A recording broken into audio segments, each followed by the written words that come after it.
ejeke, waje shon. Wagwe ejeke, waje shon. Kaja Israel, kaba Egypt, kaja Ethiopia, kaja Sudan, waje shon. Kaja Ikushima, wani me kona me waje shon. So Timbuktu, Ghana, Mali, Sumanguru, waje shon.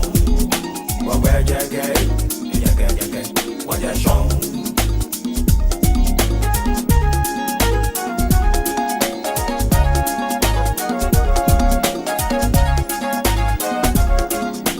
So Timbuktu, Ghana, Mali, Sumanguru, waje shon. Manchester key, Sumanguru, wagwe ejeke, waje shon. Osetutu, Kwamasa, Yasantwa, waje shon. Kaja Israel, kaba Egypt, kaja Ethiopia, kaja Sudan, waje shon. Akwaka chuma wanye ya fokelacha, akachuma wanye anunyamfe. Akwaka chuma wanye ya fokelacha, akachuma wanye anunyamfe. Ameke minyamatu, ameke onyangotu, ameke wanyangwatumo. Ameke minyamatu, ameke onyangotu, ameke wanyangwatumo. Ameke wanyangwatumo, buina chacha, ikachuma wabanye. Kaya jenje zani mwabawa. Kaya jenje zani mwabawa. Kaya jenje zama ubawa. Kaya danjino, kaya jenje zani mwabawa. Nyumwabami, kaya jenje zani mwabawa. Kaya jenje zama ubawa.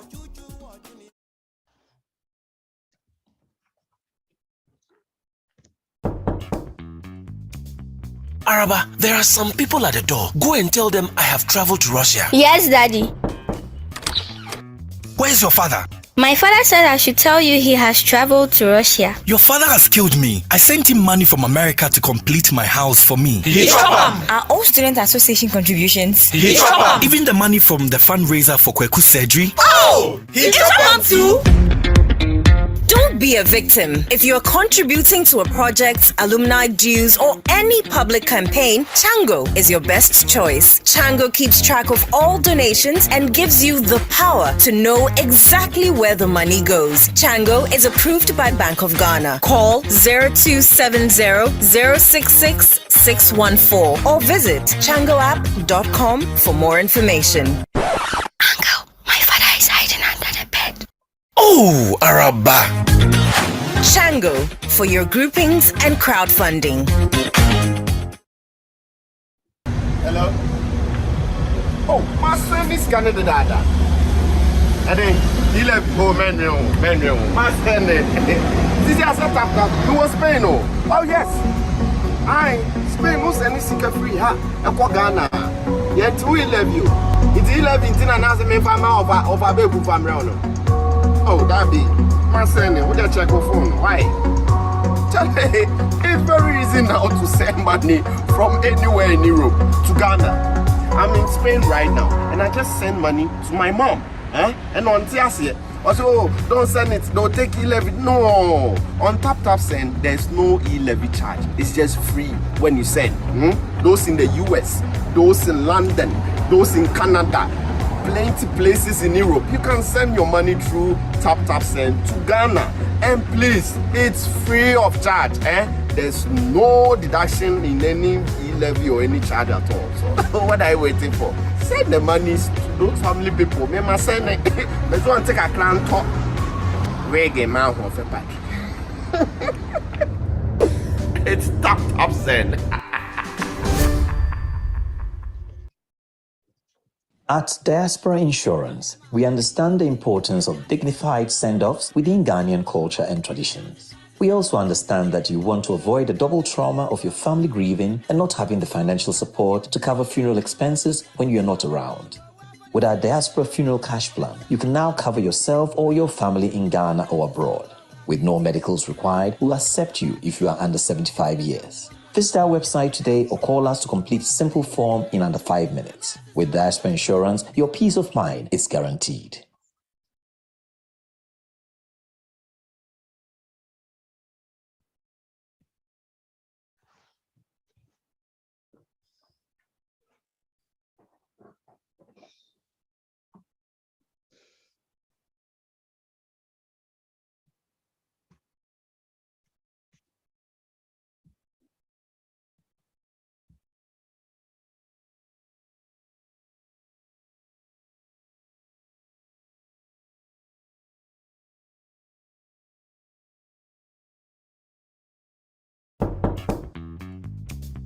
Araba, there are some people at the door. Go and tell them I have traveled to Russia. Yes, Daddy.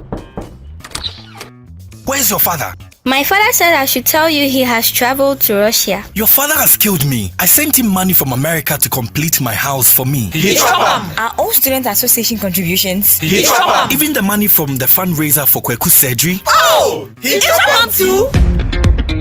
Don't be a victim. If you're contributing to a project, alumni dues, or any public campaign, Chango is your best choice. Chango keeps track of all donations and gives you the power to know exactly where the money goes. Chango is approved by Bank of Ghana. Call 0270-066-614 or visit changoapp.com for more information. Uncle, my father is hiding under the bed. Oh, Araba. Chango for your groupings and crowdfunding. Hello? Oh, my son is Canada dada. And then he left home, menu. My son, this is a setup. Who was Spain? Oh, yes. Spain was any secret free, huh? And for Ghana. Yet we love you. It's 11 and as a man of a baby from Rono. Oh, that be my son. Would you check your phone? Why? It's very easy now to send money from anywhere in Europe to Ghana. I'm in Spain right now, and I just send money to my mom. And on Tiasia, also, don't send it, don't take e-levy. No, on Tap Send, there's no e-levy charge. It's just free when you send. Those in the US, those in London, those in Canada, plenty places in Europe. You can send your money through Tap Send to Ghana. And please, it's free of charge. There's no deduction in any e-levy or any charge at all. So what are you waiting for? Send the money to those family people. Me must send it. Let's go and take a clan talk. Reggae man of a pack. It's Tap Send.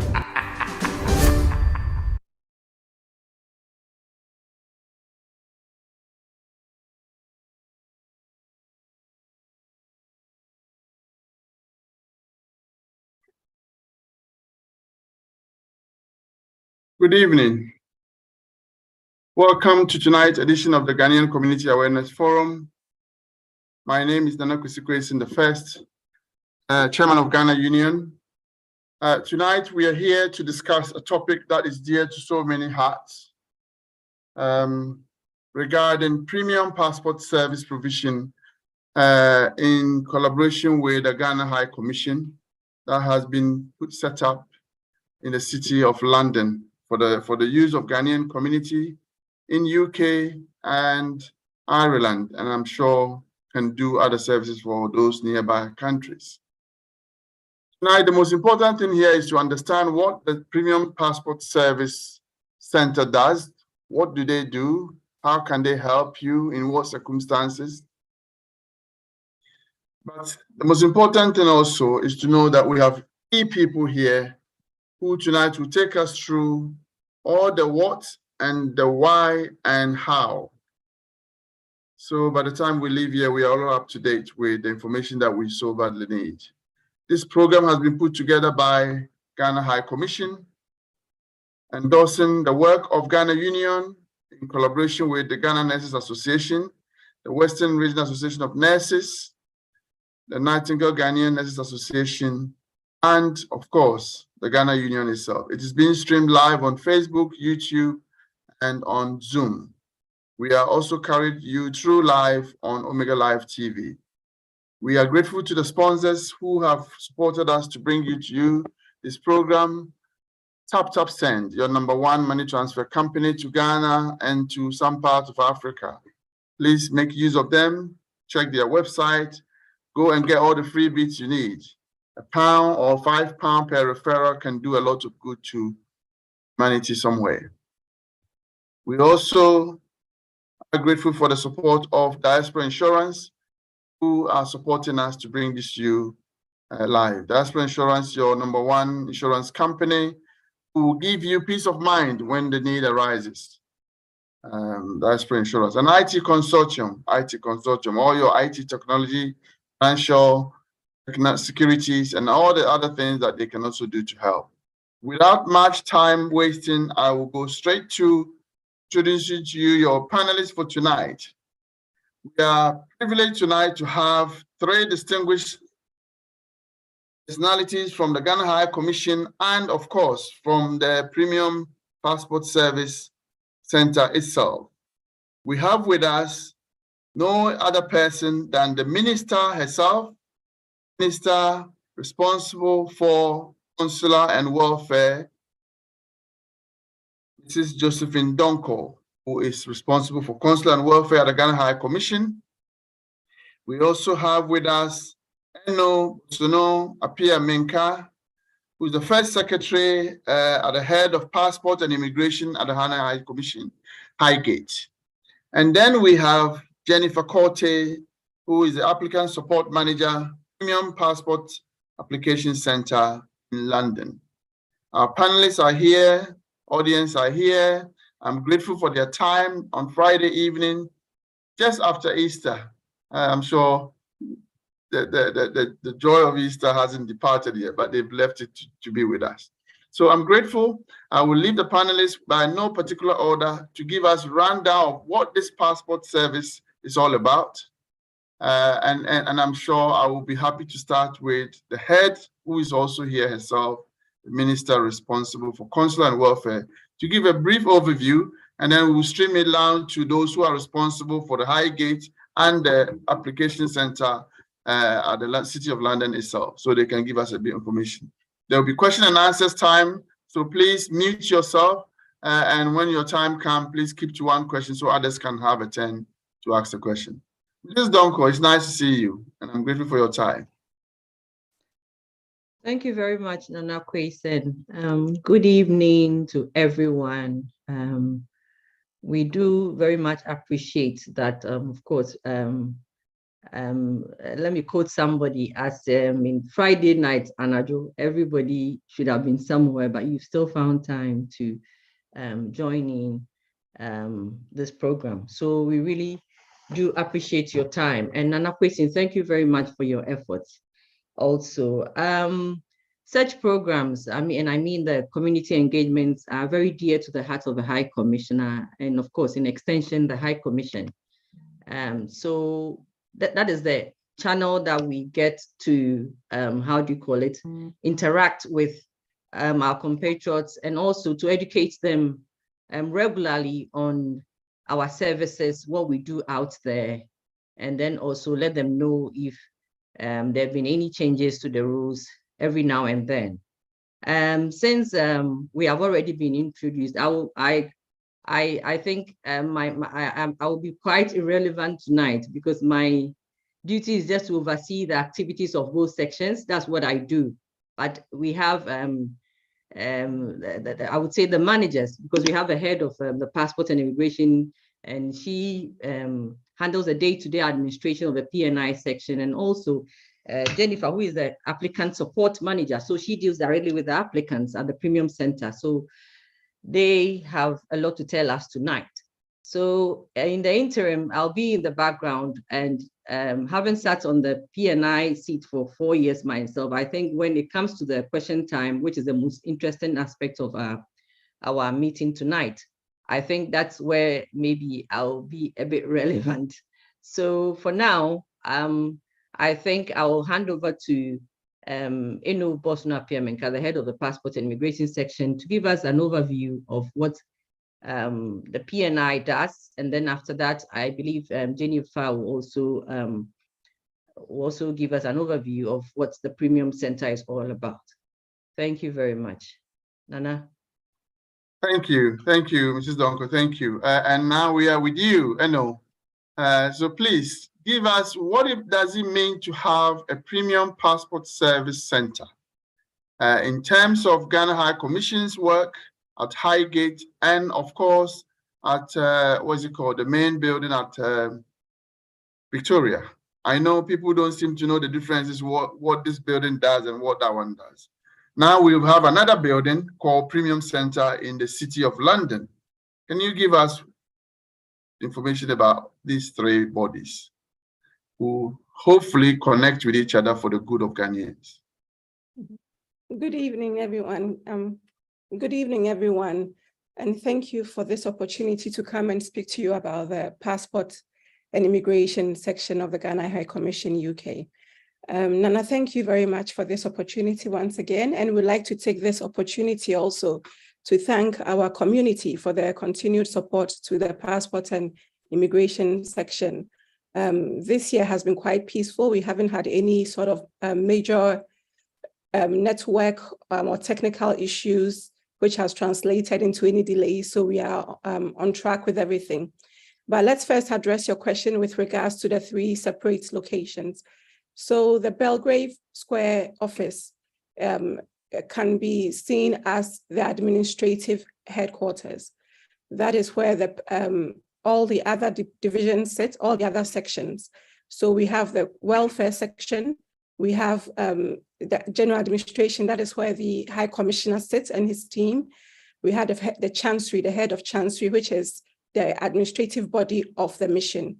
That is where they sit. The defense is also in that building. So if you need anything in terms of administrative, welfare, we do things also like the emergency travel certificate, counseling, that is where those bodies sit.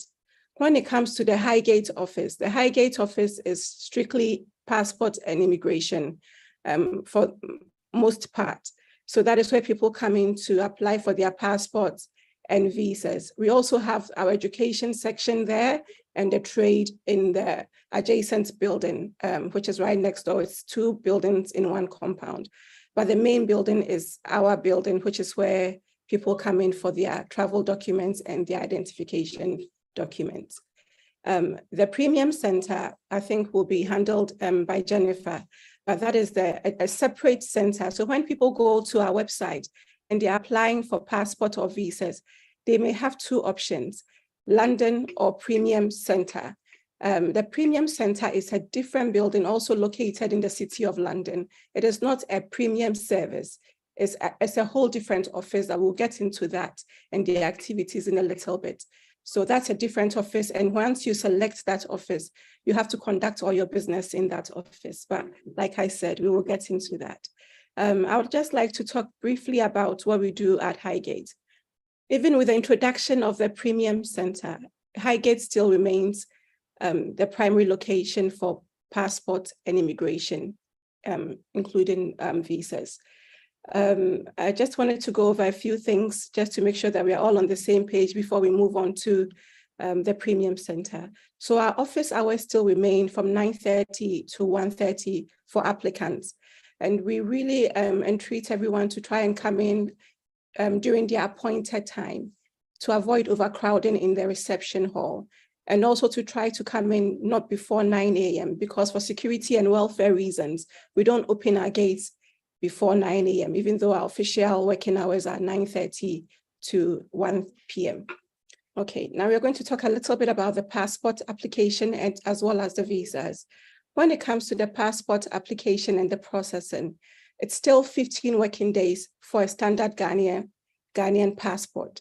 And you still apply online via the Ghana High Commission UK website. You just apply online. You have your checklist of things to submit, and you just ensure that you go through the checklist rigorously and turn in everything that you're supposed to turn in to avoid a delay in your application.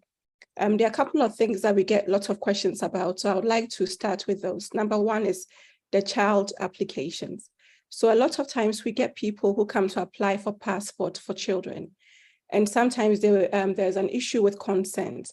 For every child under 18, we need consent from both parents.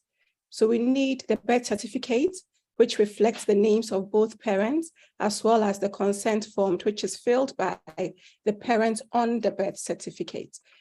If there isn't a name on the birth certificate for a father, then we don't require that consent. However, if there is a name, regardless of the situation, so if you are separated, if the person is at large, if you are divorced, we'll still need the person's consent because those circumstances do not relieve the person of their parental rights and duties.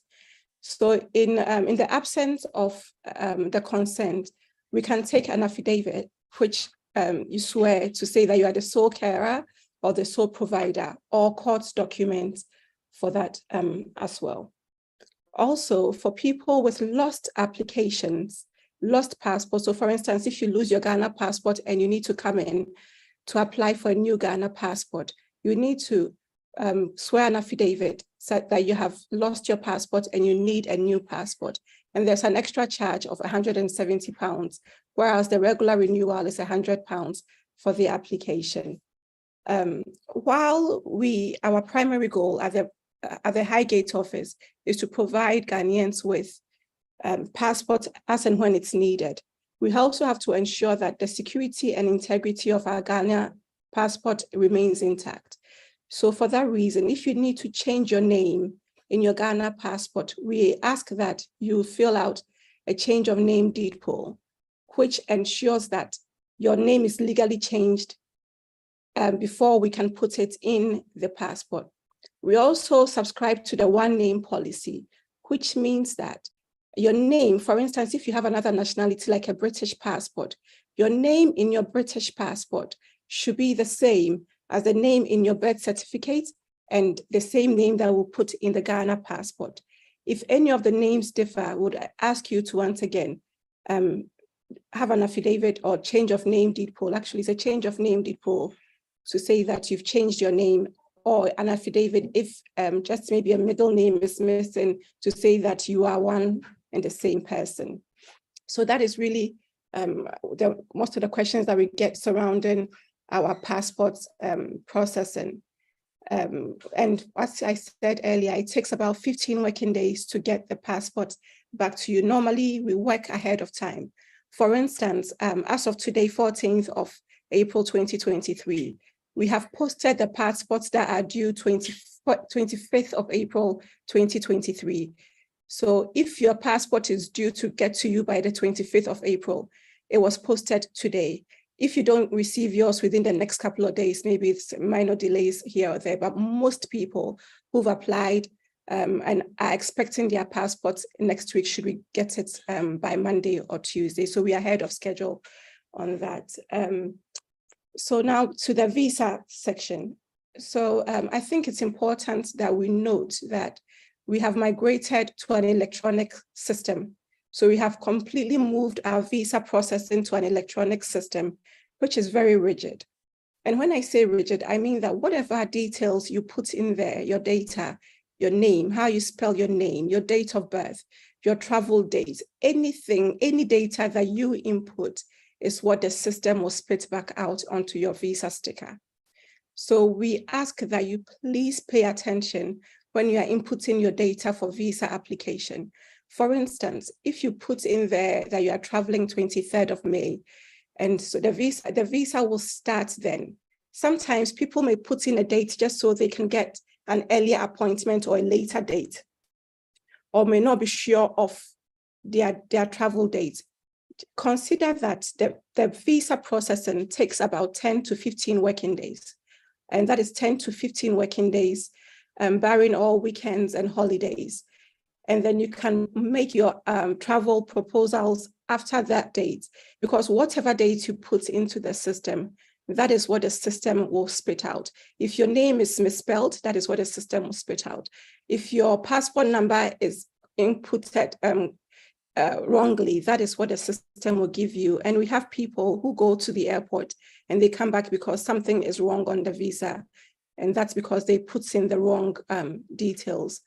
Once that happens, the Ghana High Commission, we are unable to reprint. So what will happen is you may be asked to fill out a new application and pay for another visa. So please keep that in mind for us. Also, we ask that you please pay attention to all the banners on our website, including the little notices that come up. For instance, there's a notice on there now that says that if you don't upload the right document onto the system, or you don't add the postage, but let's start with the documents. If you don't upload the right documents or attach your passport or anything on the checklist, and you send us your application, we used to query the application and call applicants and ask them, and sometimes applicants would take 2 weeks, 1 month without responding and that delays our process. We've made a new policy that once you submit, if you don't submit the appropriate documents and attach the appropriate documents, your application will be refused. We will not have an opportunity to query you. We will be refused and your money paid will not be refunded. So please pay attention when you are filling your forms and attaching your documents to us, because if you send the wrong document or you don't upload the right documents, your application will be refused on those merits. So another thing that I think we should talk about is the live chat. We get questions about the phone calls. For now, the Ghana High Commission, and I mean the Highgate office, we don't have any live phone lines. We have the live chat on the website. So if you have any questions, people are there between the office hours of 9:30 and 5. So if you have any questions pertaining to your application, please by all means go on our live chat and somebody will respond to you. If it's something that they cannot give you an immediate response or answer, they will come back to us and then they'll give you a time when they will respond to you, but they will respond to you. Sometimes it may not be immediate, and that's only because they may need to refer back to officers to ask for particular instances or particular situations that we may have to either investigate or do a bit more research for you. So that is why you may not get your answers immediately. So like I said, everything at the passport office remains as it has always been. We still process visas and passports. For now, we don't process the 24-hour visas at the passport office. That has been allocated to the premium center, and that will be discussed very shortly. But besides the 24-hour visas, everything else that we are doing still remains at the passport office in Highgate, and we still aim to serve you to the best of our ability and to meet all our timelines. So once again, good evening, and we'll be here for any further questions. I will move on to Jennifer from the Premium Center, please. So thank you very much. Eno, thank you very much. Thank you very much. I think we are all working collectively good because we are managing the time very well. We've got 3 panelists, so I'm glad that this is being managed between the 3 of us. So Jennifer, now you are the new baby in town, your Premium Passport Center. Can you please take us through what it is that you do? How do you do it? How do we benefit as a community? How do you support us? What do we get that is different from Highgate? And how do we go about accessing your services? All those how, then we'll come to why and what. Please take over. Thank you. Right. Thank you very much, Nana Kwesi, and thank you for having me here. I'm grateful for the opportunity, and good evening to all the participants and all the viewers. So I'm here representing the Premium Application Center, which has been running since the latter part of August last year, 2023. The Premium Application Center is an extension of the Ghana High Commission. What we do principally is looking after the administrative aspect of visa and passport applications. We do often have people asking, so what is the essence of having this Premium Application Center? So I would take the time to enumerate a few. One of our key selling points is our location. You would notice that we're located right in the center of the city in Aldgate, and there are several transport links which bring you to where we are. You have the Tower Gate DLR, there's the Tower Hill Station, which is serviced by District Line and Circle Line. And then you have Aldgate Station, Metropolitan Line. You have Fenchurch Street with a London Overground, and then you have several other bus connections that will bring you to the place. So for people who hitherto had to travel all the way to Highgate and go up the hill in Archway, which is a trek for some people, this central location serves a good purpose.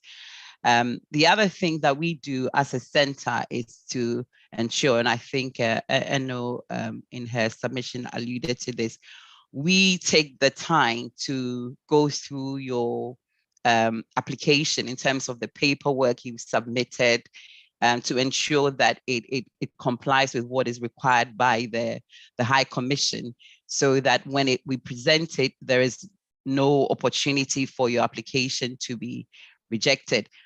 I know for some people, this is a service that is not required because they are able to handle their affairs, but there are a vast number of people who actually appreciate this service, and we're there to provide it to give them that peace of mind that when their application is submitted, they have they are sure that the visa is going to be granted. We also have a self-use area within the center. There are a lot of people who unfortunately are not IT literate. They are not able to comply with the digital submission, which is now what is required. So we have a self-use area in our service where you can come in.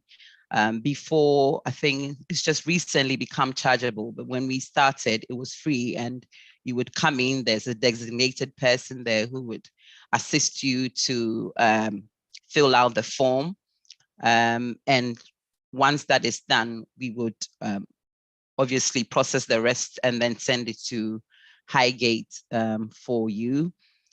We also offer printing services, photocopying services. We have a courier service where if you were not able to come in to pick up, we would post your documents to you. Another advantage is the fact that at the moment, with visas, for example, Highgate is only accepting postal applications. For a vast number of people, they are not comfortable in submitting posting their identity documents, I mean, predominantly a passport. And so they appreciate the fact that they can walk in and come in, hand in their passport to somebody and then come back and pick it up. So that serves a purpose as well. At the Premium Center as well, we have a live telephone that you can call. I happen to be the person who most of the time picks up the phone. So if there's anything that you're not sure of, we have a phone line you can call. We are open between 9 and 3 every working day. That's Monday to Friday. So you can call if there's a query you want to clarify, you can always call and you will get the professional assistance. We also have a chat line, which is also manned by, it's not automated, it's manned by another person. And so whatever the query is, you can also type it and you would get the response that you require. In addition to that, we have emails which are manned daily as well. We ensure that we respond to the emails on a daily basis. Again, if there's something that we need to come back to you on, we would always do that. So the communication lines, as far as the Premium Center is concerned, are quite open, and you're not stuck if you want some information. I think one of the other things is our working hours. I believe that High Commission, as we heard, is open for submissions between 9:30 and 1:30, which for some people is quite restrictive. And so the Premium Center is there offering a much more flexible opening hours. We open between 9 a.m. to 2 for submissions. Recently, we have also added a walk-in center, a walk-in service, which is subject to availability, but it says serves a good purpose, because for some people, they are not able to get the appointments they want. This is on a daily basis between 3 to 4 p.m. and you can come in there and your application can be processed for you.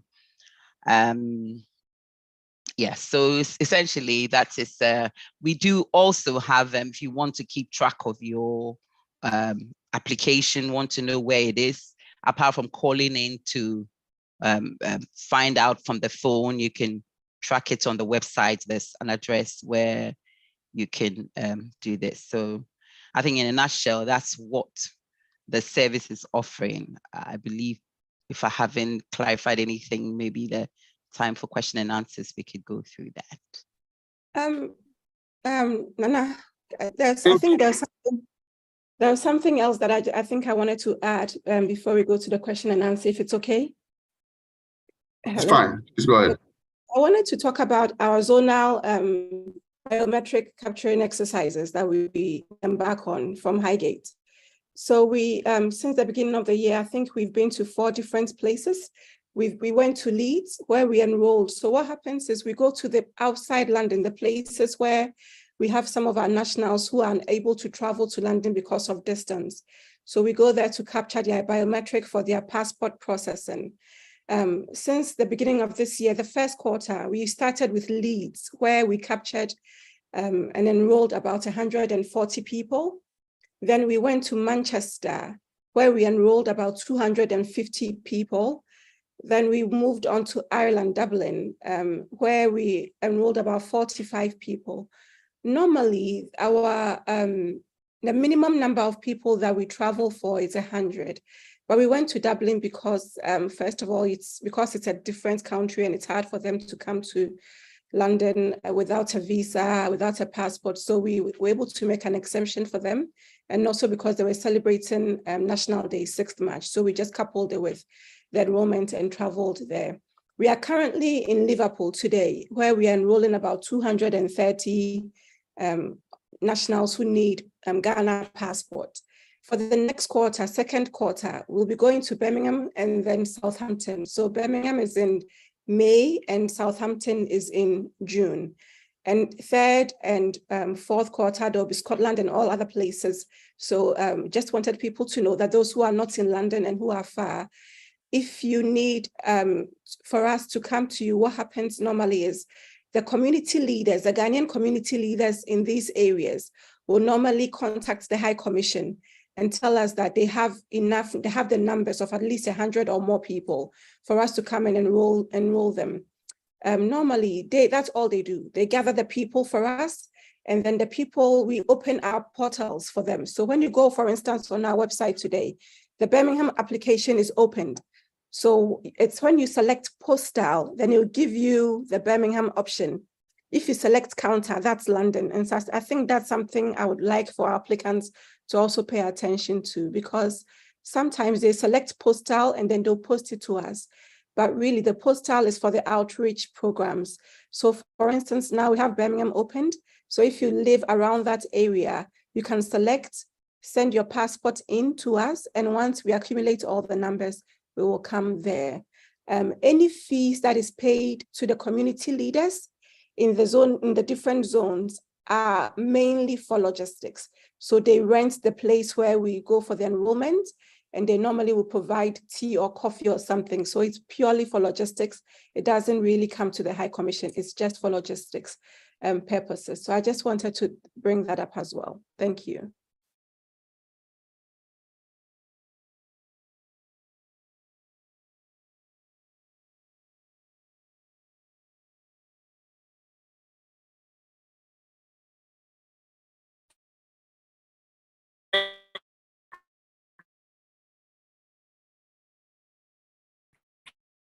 Very much, Eno. Thank you. We'll take a break. As we're going to take a few questions from the chat room, can be put on the screen so they can find it fit to do so. My apologies, but my internet is not the best of the best today, but I will try. I'll try my best, and where there are issues, I'm sure my colleagues will take over. Araba, there are some people at the door. Go and tell them I have traveled to Russia. Yes, Daddy. Where's your father? My father said I should tell you he has traveled to Russia. Your father has killed me. I sent him money from America to complete my house for me. Are all student association contributions? Even the money from the fundraiser for Kweku surgery. Oh! He too! Don't Don't be a victim. If you're contributing to a project, alumni dues, or any public campaign, Chango is your best choice. Chango keeps track of all donations and gives you the power to know exactly where the money goes. Chango is approved by Bank of Ghana. Call 0270-066-614 or visit changoapp.com for more information. Uncle, my father is hiding under the bed. Oh, Araba. Chango for your groupings and crowdfunding. Hello? Oh, my son is Canada dada. And then he left go manual. My son, this is a setup. Who was Spain? Oh, yes. Spain was any secret free, huh? And for Ghana. Yet we love you. It's 11 and as a man of a baby from Rono. Oh, that be my son. Would you check your phone? Why? It's very easy now to send money from anywhere in Europe to Ghana. I'm in Spain right now, and I just send money to my mom. And on Tiasia, also don't send it, don't take e-levy. No, on Tap Send, there's no e-levy charge. It's just free when you send. Those in the US, those in London, those in Canada, plenty places in Europe. You can send your money through Tap Send to Ghana. And please, it's free of charge. There's no deduction in any e-levy or any charge at all. So what are you waiting for? Send the money to those family people. Me must send it. Let's go and take a clan talk. Reggae man of a pack. It's Tap Send. At Diaspora Insurance, we understand the importance of dignified send-offs within Ghanaian culture and traditions. We also understand that you want to avoid the double trauma of your family grieving and not having the financial support to cover funeral expenses when you're not around. With our Diaspora Funeral Cash Plan, you can now cover yourself or your family in Ghana or abroad. With no medicals required, we'll accept you if you are under 75 years. Visit our website today or call us to complete a simple form in under 5 minutes. With Diaspora Insurance, your peace of mind is guaranteed.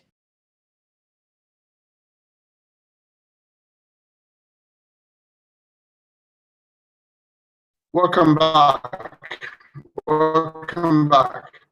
Tonight we've been looking at passport service and visa service, premium type service for Ghanaian community in UK and Ireland and around the areas that the mission covers. We've been privileged to have with us the Minister and Head of Consular and Welfare at the Ghana High Commission. We've also had First Secretary to the Immigration Section of the Ghana High Gate, NO, with us. We've also had a presentation from Jennifer Corte,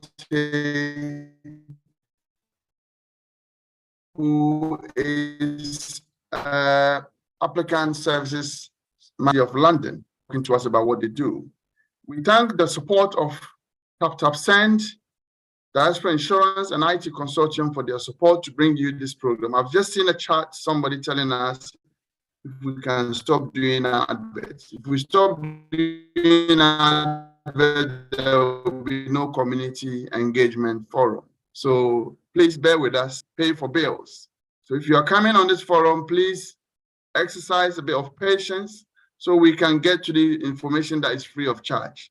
If you can't wait for the advert, you are at liberty to kindly log off and come for the information in person if you so wish to do so. But we have to do this advert to get the sponsors to know that we are also talking about what they do for us and seeking their support.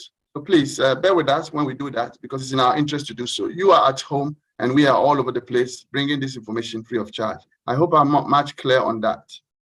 Thank you very much. So we'll come back to Q&A. My panelists tonight, please, with all courtesy and kindness, if my internet freezes, go straight to any question in the chat room and address it, because I'm not in a enough, so please bear with me. Honorable Josephine, please, if you can lead on that. If you see me gone off and halfway through, if you just take any question that is in the chat room, I'm sure your colleagues can also assist. Now, those who will have their hands up will be called to do so if you want to be called.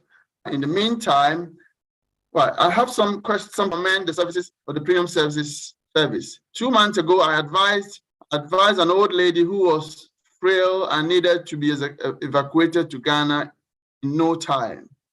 We drafted a letter requesting for travel certificate. It just took few hours, not even a day, to get the certificate to travel following day. Hope you will continue to offer expedient service as its name implies. Regarding email communication and correspondence, I can also commend a quick response to my visa application.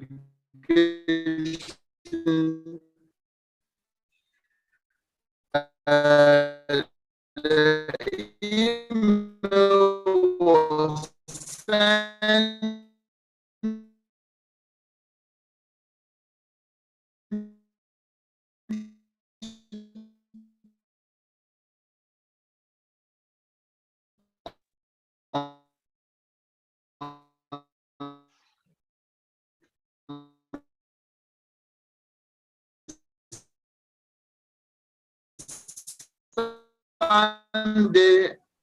Sunday on Monday early in the morning, the team. So this is a brownie point. It's not all that gloomy when we come to High Commission, because I think the moment we call High Commission,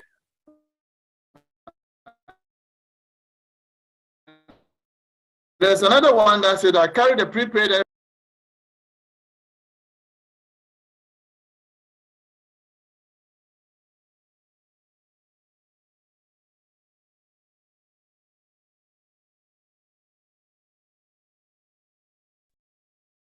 Hello. I think maybe we can start with some of the questions if it's okay. So I think one question, the first question is, do we still need COVID vaccination to go to Ghana in 2023? And the answer is no, you don't need, it's no requirement anymore, but you need a 48-hour negative PCR result to go to Ghana. And that is still the requirement.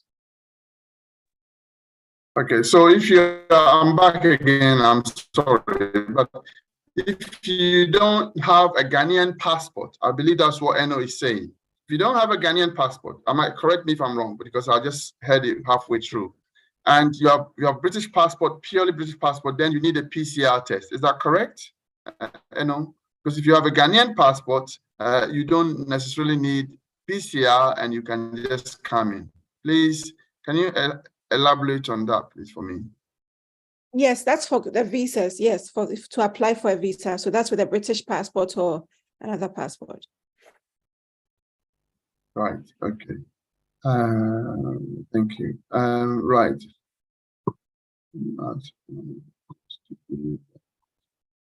We are missing up. Right. So I'm looking at anybody whose hand is up, and I don't. Okay, I've seen a few hands up now. I'll go back to the hands, and then I will have more time.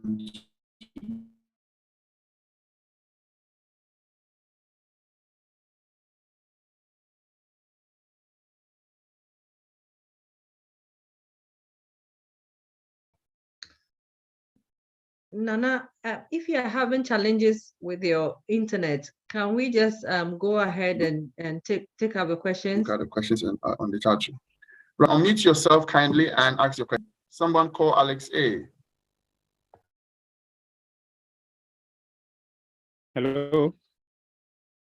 Can you hear me? Yes, Alex, go ahead, please. Thank you very much. Good evening, and thank the panelists for the information they are giving. I posted the message on the chat with regards to the envelope, the prepaid envelope that I submitted it quite recently, just yesterday. In fact, I returned from London. Before going, I looked at the Commission's website, and when you go there, it tells you straight away, there's a pop-up message that comes that effective February, I think the 16th or something like that. Any application you make for passport, whatever, you have to attach a prepaid envelope, recorded delivery, or signed for, something like that. So before going to the center, I printed a copy of that. I carried a prepaid envelope, and then I went there, but the guys refused to accept it. They didn't take it. I showed them a copy of that letter, and still they wouldn't take it.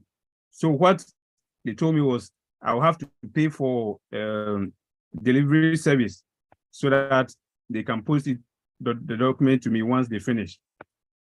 And the worst part of it is the postage service doesn't go beyond London and surrounding areas. I went to London from a very far place, Scotland. I had to go back without them accepting the envelope. In effect, once the document is issued, I will have to travel back to London. I'm hard pressed with time. The document that was posted at the website doesn't explain or tell you what which service requires that you attach or you go with a prepaid envelope. So it was misleading. The information there was misleading.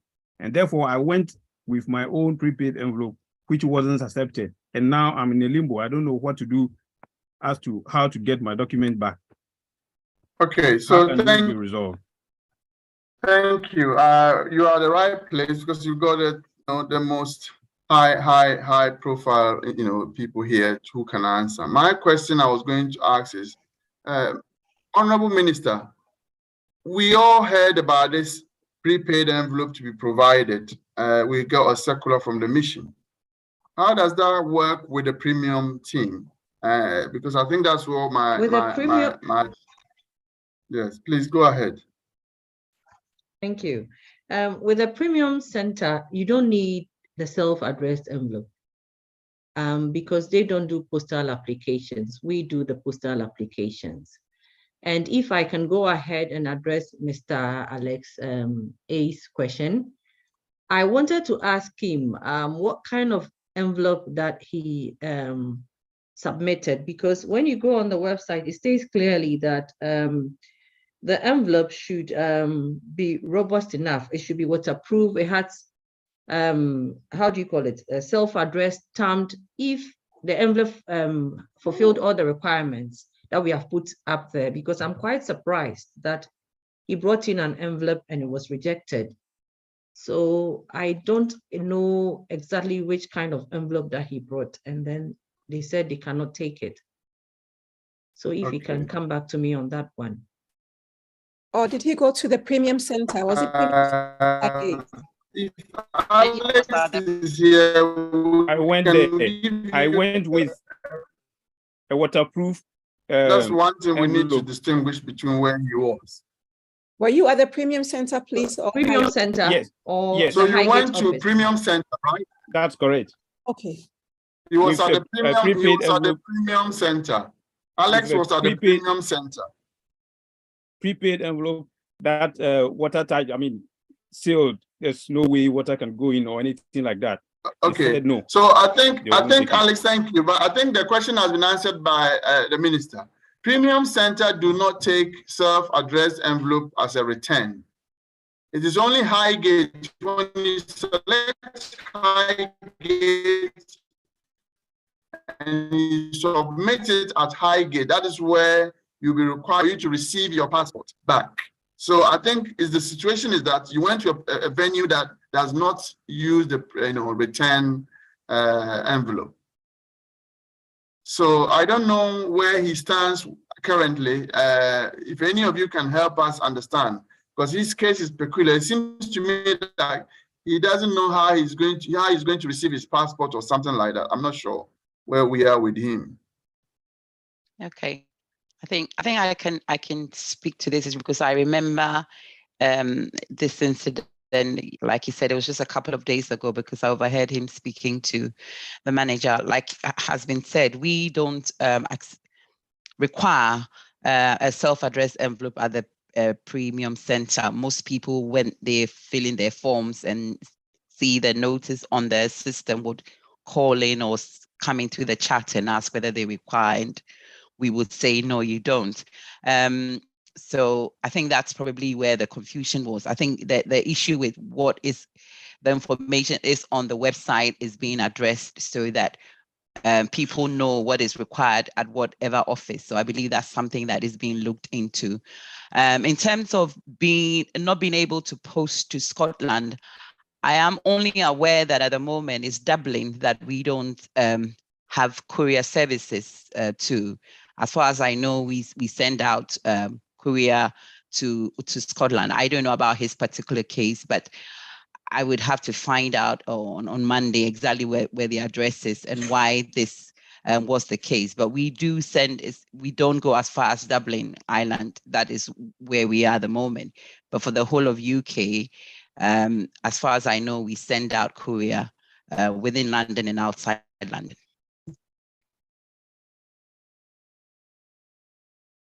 Okay, thank you. There's a chat room question about Premium Center. The biometric machine stopped working when I went to the Premium Center.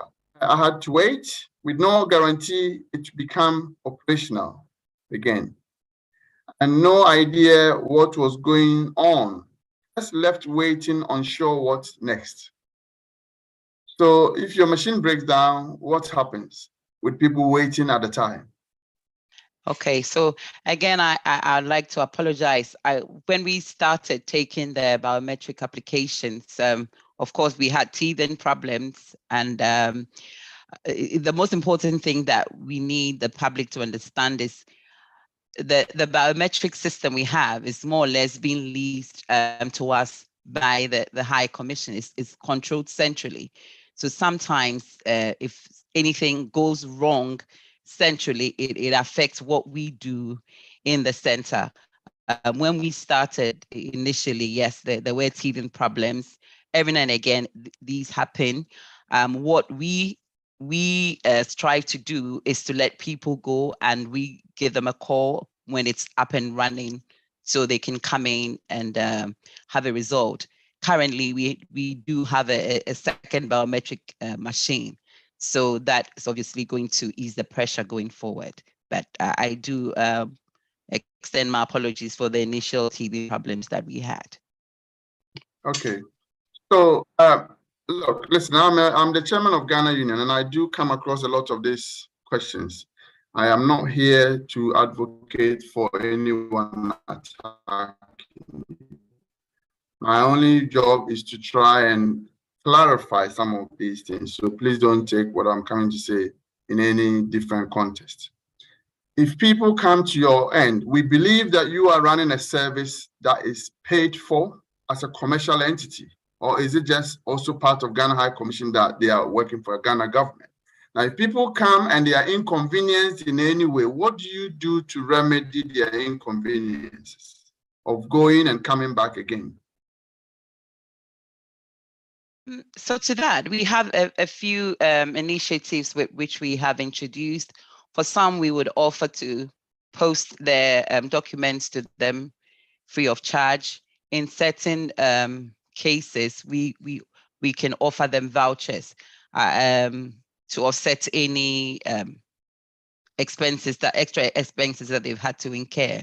So we do have those systems in place. I mean, some of the issues that we had, they were unprecedented because it was a new thing for us that we were doing. And of course, there were a few hitches here and there, but I would want to believe that anyone who has come in recently would have had a better experience. But yes, we would, as much as possible, try to meet people halfway, because if someone has had to come back a second time, of course, it's cost them some money and some time. So we would look at those things.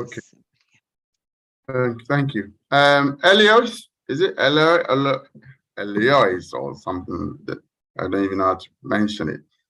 Elios, if you're there, unmute yourself. Please forgive me if I didn't pronounce your name properly. But you are welcome to go ahead with your question. Thank you. Can you hear me? I can, clearly. Thank you. Okay. It's Eloise.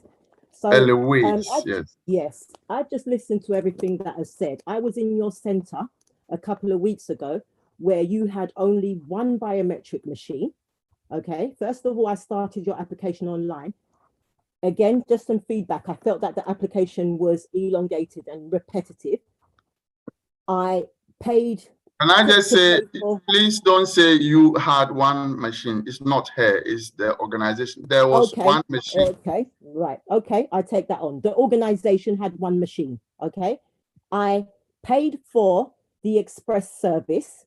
When I turned up at your office, the express service, which you pay a little bit more for on top of the usual payment for using your center, the center, had a longer queue. I sat in that longer queue, having paid that it had a longer queue than the normal line. I then sat and waited. I waited about 2 hours before I was called to take my biometrics. When I was called to take the biometrics, the machine failed. The machine failed and apparently failed whilst your colleague, a colleague of yours, was in my actual application. So I was told that I need to sit and wait, and it will be half an hour because the application needs to be released by someone at your Highgate office. I sat for a further hour and a half, and you have a manager there of an Asian guy, I don't want to mention his name, and I kept asking him for updates on what the situation was. The manager treated and reacted to me as if my questions were not appropriate questions, etc. In fact, he spent most of the time ignoring and just walking past the whole situation. I waited for a further hour and a half to an hour and 45 minutes, where I was trying to speak to some of your colleagues that were there to also assist me. There was one particular lady who was trying her best to assist, and then another lady actually came on board and came up to me and actually gave me some attention and said to me, actually, what we need to do is you need to go because this machine is not going to up and run again by today.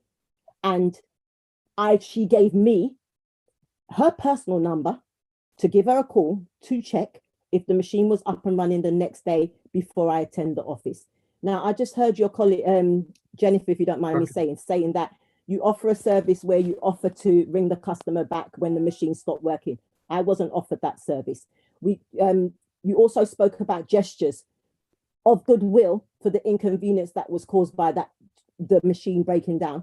Again, none of that was offered to me. In fact, when I asked your manager in the office that day for even an email address or something where I can send a complaint to, he refused to give me one. He even refused to give me his name, but I managed to obtain his name off of one of the other ladies that was working there, right? Now, my thing is I pay for a premium service, right? And what I didn't understand is that the service that happened after your failure, I understand that there are failures in every business. You can't avoid that. But what you can do as an organization is if there are failures that you are accountable for, is turn around that experience for the customer. And that did not happen with me, okay? In fact, I was left there, standing there, almost as if I had not paid or I had not presented in the office with my documents or anything of the sort. It was quite disgusting, I'm gonna be honest. I then left, and then the next day, I contacted that colleague, and she said to me that the machine was up and running again. So I returned to the office. And my sister also had an application in your system that she had an appointment for that day. When we returned to the office and they processed mine, as they were about to process hers, your machine failed again. Okay, and again, right. we were Eloise, I think we kind of understand your frustration around the situation. Okay, so I would like to know an email address. I may just ask you to round it up based on what you said. Yeah, I'm rounding it up now. I would like an email address because your colleague just stated that when customers face these kind of difficulties, there are gestures and things put in place to show that you understand there were failures and to compensate the customer for the extra efforts they had to put in. I had to travel in from Kent. I had to miss meetings, etc. So if you provide me with an email address, then I'll put my complaint in writing, and then we can discuss the gestures that you've just said that you offer to customers when they face these difficulties. All right. Thank you very much. Eloise, thank you. I don't know where we are starting from this, but it's a story that has been told. And all I can ask Jennifer is to look into this and take you on board. I don't think Jennifer is gonna give the explanation or reasons or anything that will satisfy the situation. But as you go forward, you take from us, Jennifer, all we do say is this premium service has raised an expectation among the community. So we are hoping that yourself and the organization and your contractors, you are a client. I don't know how the relationship between you and the Ghana High Commission is described, but they can ensure that your service is second to none, really, because otherwise it will become another very bitter experience that most people will not find it easy engaging with you. But I hope that they will be kind enough to say the truth, and open-heartedly we can also accept it and make it better. I know it's just opened and it's not even up to a year, and there's going to be a lot of issues around before we get to the better side. So without asking for your comment, Jennifer, I would say that if you take this with you and pass it on to the management so that they can thieve through a lot of the issues that are beginning to become an issue for some people. I'll move on to Josie Lutroy, please, to ask the question. Hi, good evening. Can you hear me? Yes, I can. Good. I am trying to fill in a visa form online, and I'm finding I'm trying to fill in a family visa form, and I find that every time you fill in one person's full details and try to connect it back to the others, it is an issue. It is a long process whereby you have to go back and do it again and again and again and again. And also, there is one aspect. What documents do you require for travel itinerary? I have researched and I do not know, and it won't let me process the visa unless I put travel itinerary in it. There's 2 sections, there's nothing in it. So I don't know what you need to put in there. Okay. I have just helped a colleague of mine to apply for a visa to Ghana. Yeah. And they've been and gone, right? The travel itinerary is basically simple. I'm traveling from London to Ghana. When I get to Ghana, I will be staying in Accra on this date, on that date, and it's as simple as that. You don't need to have anything superficially nice. They just want to know, what is your itinerary while you are in Ghana? Are you going to transition from here and there? I tried putting it in. We are going to see family, basically. And so basically, if I can share with you my experience so that we don't take too long. Yeah. You need to type of that on a Word document and save it and then upload it. If you type it as part of your application, I don't think it will work. So okay. You save everything. Yes, because it's not. Yes. Yeah. So you create a Word document, which is somewhere else. You type all your itinerary from on the 15th of April, I'm leaving London, arriving on the 15th in Ghana. While I'm in Ghana, I'll be traveling to Kumasi. After Kumasi, I'll be there for 10 days. I'll travel back to Accra. And then from Accra on the 29th of September, I'm returning to UK. That's your travel itinerary. I don't think anybody's going to say, why are you here for 2 months or 3 months or that. No, but as you pointed out, I couldn't do it on the actual form and it wouldn't take it. So I've been trying for 3 days. It won't be possible. Yes. It won't be possible. You need to not upload stated the document as you have stated. Okay, yes, you're right. It's not stated. So now I think all of us learning here today is that please create those documents, create it and upload, because the system says upload something. So it's not expecting you to type it on the form as you are, entering your name and date of birth and the rest. It won't give you the space to do it. Yeah. I don't intend to be answering for the High Commission, but because I've had the experience, I thought I should share. And then if they have something to add, they can add. Thank you. Nana, thank you. When you go to apply for the visa, where you apply for the visa and the passport, there's a section, there's a small button below somewhere that says videos on how to. We have videos that will guide you on how to complete these forms. Okay. So please, anytime that you get stuck, while completing the application forms, you can click on that link and then it will open up the videos there to assist you. Thank you. And sorry, did you say it's at the bottom of the page? And when you open the application page for passport and visas, okay, I think at the bottom of it, not at the very bottom, but somewhere underneath the applications, there's a small link that says videos on how to, or how to videos, something like that. Thank you very much. Thank you. Thank you. Thank you so much. Thank you. Sandra, please. Sandra.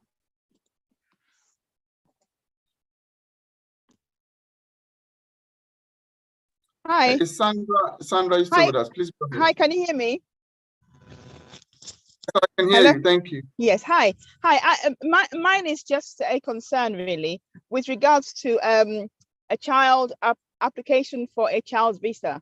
Now, I was advised to send through my child's birth certificate and passport and the issue of documents.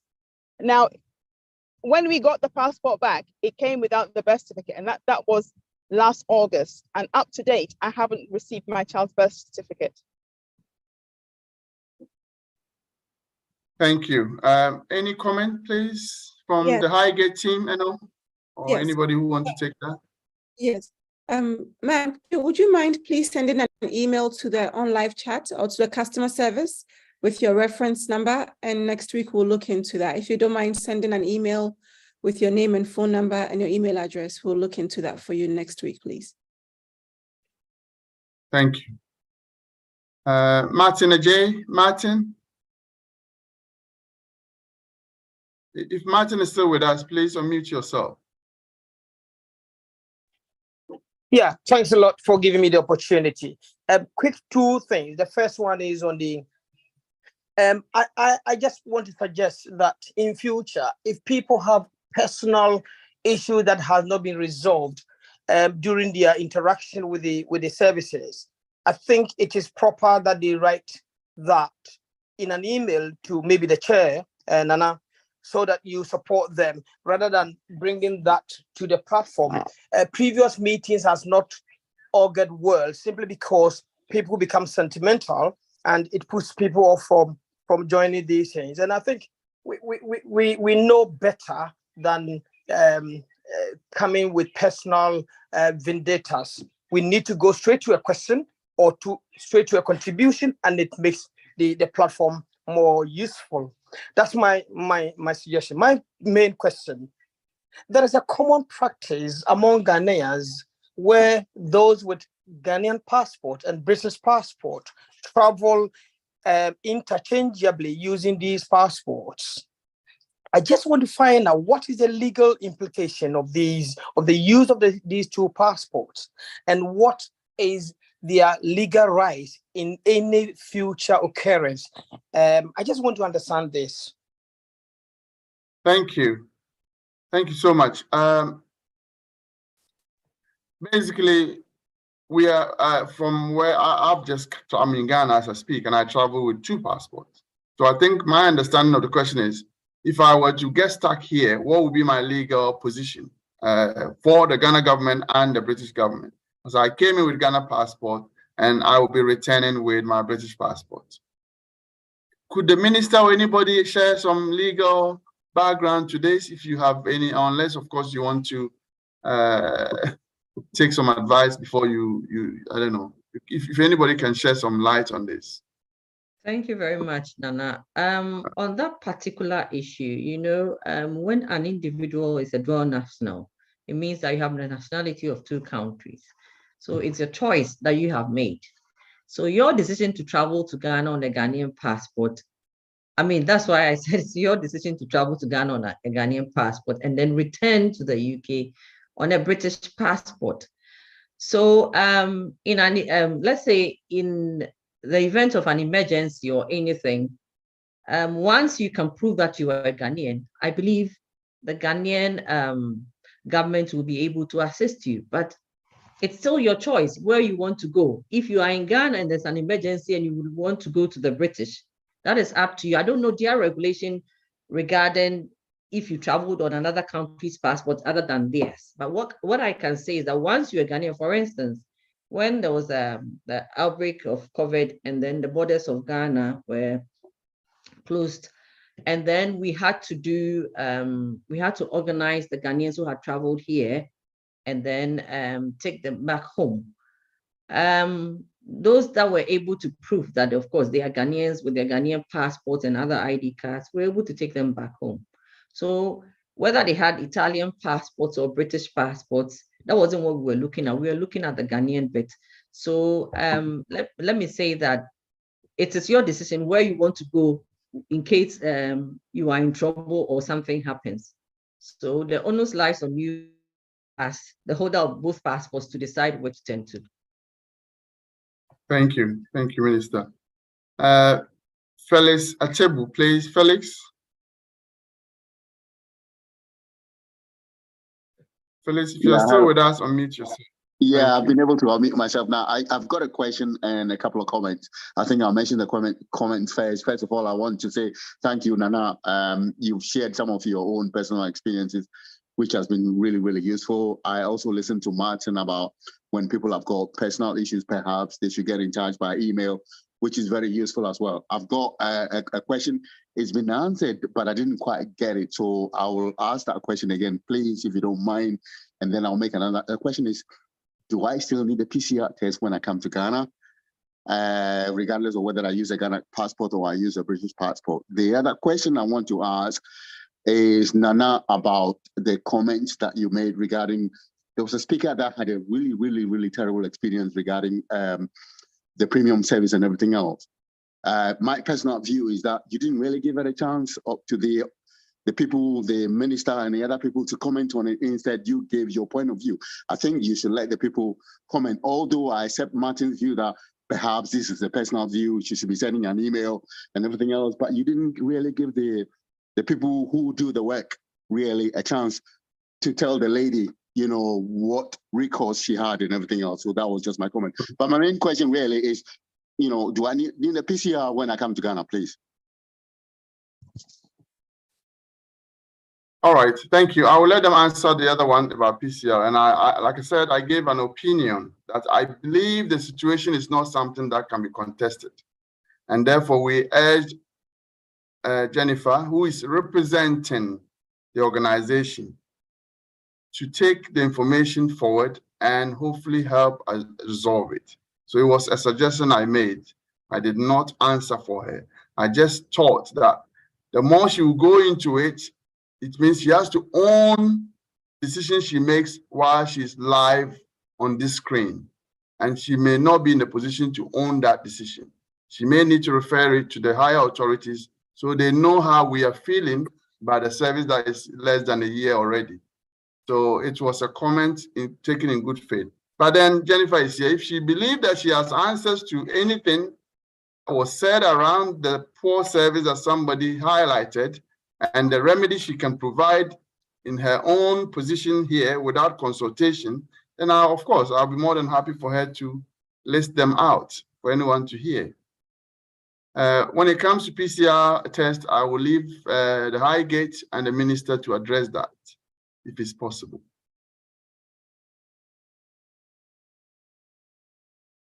Okay, so I want to apologize. Thank you for the time. Yes, I want to apologize for the substandard service that Louise received on the day. Like I said, we have had teething problems, especially the biometric machine. In terms of going further, as you have said, I would refer this particular matter to those above me, and we will be in touch with Louise in due course, I believe. I would ask if she could kindly share her reference number on the screen so I can take note of it. I think I have put on the chat the email address for the Premium Center as well. So thank you for that. Okay. Hello. Okay. So the PCR. Yes, the PCR, please. Yes, PCR. All travelers to Ghana, Ghanaians and non-Ghanaians, all travelers to Ghana who are not fully vaccinated are required to submit a negative PCR test 48 hours prior to their arrival in Kotoka. All travelers to Ghana are required who are unvaccinated. Thank you. Okay, so thank you. Daniel, we have Daniel, please, if you unmute yourself and ask the question. Thank you, Nana. Can you hear me? I can hear you, please. Thank you. Yeah. First of all, I just want to acknowledge for giving us this opportunity to air our views on the service, which affects all of us as Ghanaians. I had an experience applying for a visa, and I've just received my passport, and I'm still waiting for my daughters. And I have to also thank you, Jennifer, for all her help, because each time I phone with my frustrations, she listened to me. What I want to suggest is we can sit here and count what is wrong, what is not wrong, but what is important is when we are in forums like this, highlighting these issues, it should be taken on board, and that's the only way the services we provide can be improved. The information on the website is not consistent, it's so contradictory. Nana, you just mentioned about itinerary.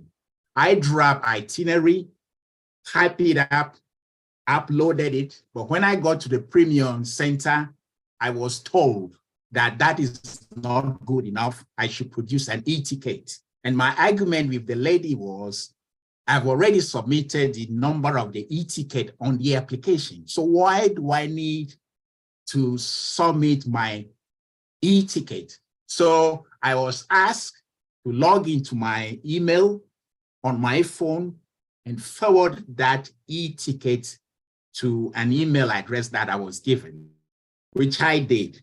The second point is, it's a premium service. It costs a lot of money. Between my daughter and myself, I've paid nearly £400 to get a visa. So if you pay that level of money and things are not right, it's within my right to air my views and express my dissatisfaction. I applied for a family visa for my daughter and myself, and I paid everything. When it came to the postage, the courier service, the same household, I was required to pay for 2 passports separately to the same address. So if, for example, you are a 10-member family, are we saying we are all going to be paying £36 for the same, for passports going to the same household? So that's another point. Why are we filling e-application if we are required to upload documents? Your system is not good. This is 21st century. We are only allowed to upload documents up to 1 megabyte. And that takes a lot of time to do. And after you've done all of that, you've gone to the center, they expect you to bring hard copies. Why is it a e-system? So please, let's listen carefully to this sentiment. This is the only way we can improve the service. To me, as Ghanaian, when I was in that center, some of the things I saw, I felt so ashamed for my country.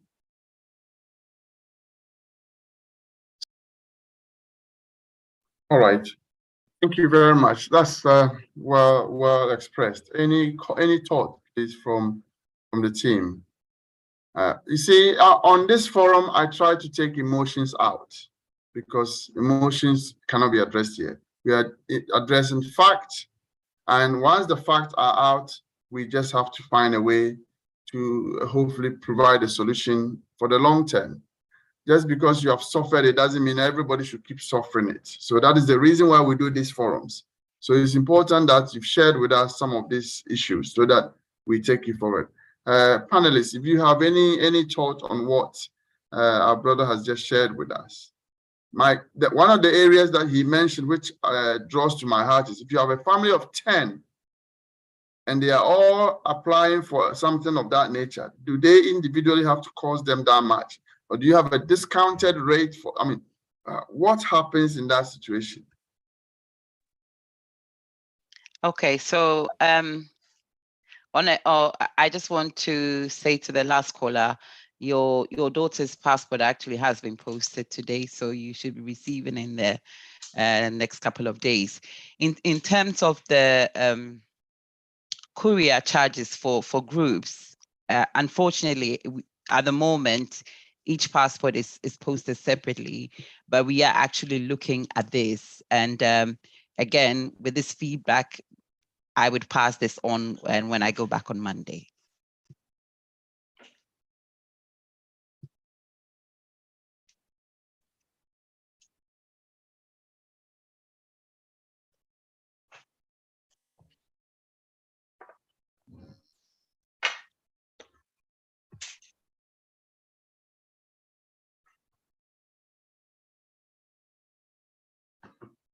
I think Nana is having issues with his internet. And to add to what Jennifer said, I would say that, of course, there's a reason why we have these community engagements, just to know what is going on out there. And then also we take them as constructive criticism. So these help us grow as an institution, because once we are there on the field, we don't know the mistakes that sometimes we wouldn't know the mistakes that we are making out there unless that it comes from people like you who have experienced the service. And then, so your feedback is taken into account, and then we would address the matter, and then it helps us to get better as we move on. So thank you very much. I think Nana is off now, so if I can take the question he's back. Okay. Go ahead with what you were going to do, please. Yes. No, I was going to ask the next person to ask his question. Okay. Yeah. Okay, I do realize the head of Chancery, Mr. Amprichum's hand is up. He may have some information to add or some feedback to give that might be helpful. So I'll come back to other hands, but I will ask Mr. Amprichum to unmute himself, please.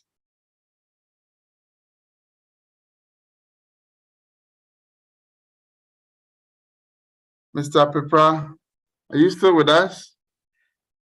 Yes, I am here. The system was not allowing me to unmute. Well, thank you very much for this opportunity. I just want to react to what the last comment was about.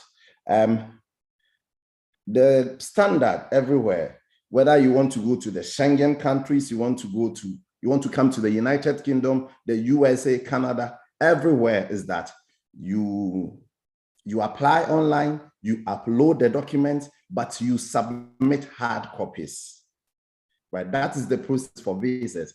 Well, unless there's a country that only deals with e-visas, right? But otherwise, every country that issues these visas, as we do, but it is a requirement that you submit the hard copies. And I can assure you that the system we have now, if people would have noticed that the visas have changed, the visa stickers that come out have all changed, right? The system we have is like one of the best in the world, because we have gone, we wanted to upgrade, so we have to upgrade to the highest level. And this is what we have done. And with a lot of security features and all, we need a hard copy documents to also do our own sort of verifications, right? So that's what it is. Unfortunately, that's the standard for most of these countries that do not issue e-visas. Thank you.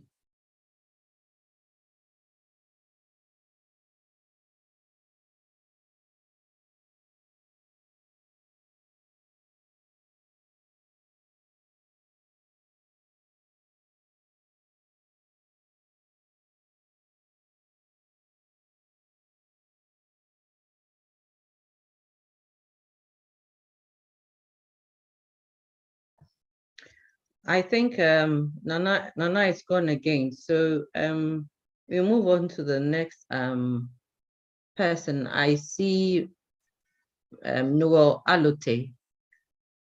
Mr. Alote, if you can unmute yourself, please. Thank you very much. Okay, so I have a couple of comments, but I'll start off with what was the rationale behind the Premium Center to the minister and to Eno. I mean, who decided that Highgate or Victoria Place, who decided that they're not doing the job well? And to that effect, we need a premium center because we have moved the problem from Highgate, Victoria to the premium center. And Jennifer is getting so much pressure. What was the rationale behind setting up a premium center when the infrastructure needed to run a premium center is not up to scratch? It cannot do the job. Who decided? That's the first question. Number two, I have applied for visa for my children and extended family, and I have not uploaded any itinerary, and it's worked. So the system is inconsistent. Some of us work in software development, and we can help the Ghana High Commission to spruce this online application system and test it. I mean, you can't test something from all angles before releasing your software, and the online application is not good. I can tell you, it's not good. So going back to the question, why did we create a premium center, a premium application center? What was the rationale behind the government, the High Commission? Why? And I know it's a private company, and knowing that it is being sort of farmed out to another company, did we check to see whether on day one they'll be able to be up and running and do the job we asked them to do? Or is it just we give them the job and we don't care what goes on? Thank you very much, Mr. Alote. The decision to open a premium center was a policy decision, so it's something that is above my pay grade. And then also, the introduction of a premium center doesn't necessarily mean that the Highgate office was not performing well. But if you listen to Jennifer's presentation, she said, I think it's all about the flexibility of the services there, because we have a strict appointment system where you can just come in from 9 to 1. And then also, yes, there was due diligence done on the company before they were awarded a contract. And I believe this is not the first, London is not their first, office. They have other branches in other countries where they are working for other countries as well, not only Ghana. And so I think with the introduction of a premium center, I believe even in Ghana, when you want to apply for a UK passport, you don't go directly to the British High Commission. You don't go there. You have to go to, I think it's called VFS, I'm not sure. And you have to go to them. You don't go through the High Commission. VSS, yeah. Yes. So you don't go to the British High Commission. You don't see them. And sometimes I'm not saying we have a perfect system, but out there, I've had an occasion where my mom wanted to visit me. She applied for a visa, and then from the VFS, they said it was premium, it was express. It was supposed to take 5 working days. It took a whole month and absolutely no communication whatsoever, even trying to reach them and to find out. I'm not saying that if we have challenges, it means it's okay because somebody also has challenges. But let's be a bit lenient. When it comes to Ghana, I believe sometimes we believe that anything Ghana, anything associated with Ghana has issues or has problems, but that's not the case. Even though they are already an established company, certainly when you are starting up a business, it takes time for it to settle. Besides, they started at a time that we had introduced a new online visa system and a whole lot of other things. So it was quite challenging. And I believe currently, as I speak, they are doing better. They have improved from when they started, or let's say even from January. So please, I really agree with you, and thank you for your contribution and your question as well. But like I said, to open the Premium Center wasn't a decision that I took or even the High Commissioner took. It was a policy decision. So, well, that's where I'll end. Thank you. Thank you. Thank you. Doris Abe, please. Doris, if I can take 2 questions at a time, just to make sure, and kindly go straight to the point, to the question. Doris Abe, followed by Efa, please. Doris, unmute yourself. Thank you. Thank you very much for calling me, and I appreciate this forum. I've heard a lot of people and their concerns and the unfortunate situations they went through trying to get their visas. I just want to give this input. I came back from Ghana last week, and to be honest with you guys, I'm encouraging everybody to avoid most of the problems with the visas. When you get home, go get your Ghana card, because I didn't have to get a visa. I had my passport and the Ghana card, and I said through easily with no problems. And I'm talking about, I got my British passport, but that's not what I was using because I'm traveling from America. I got an American passport. So it was my American passport and my Ghana card. And I went through from Atlanta all the way to Ghana and back with no problem. So I just want to encourage everybody to, when you get Ghana, go get your Ghana card. That's my encouragement. Thank you. Thank you very much. Thank you very much. Efa, please. Efa Moti, if you're still with us, unmute yourself kindly. All right, we'll move on to Samuel Owusu-Poku, please. Samuel.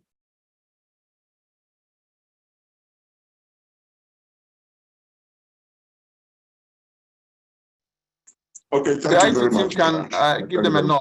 With regards to emotions, some of us get sentimental when we're on the platform.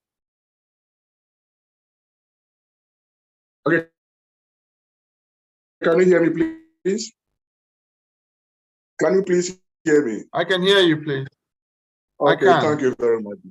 Thank you very much, Nana. What I was saying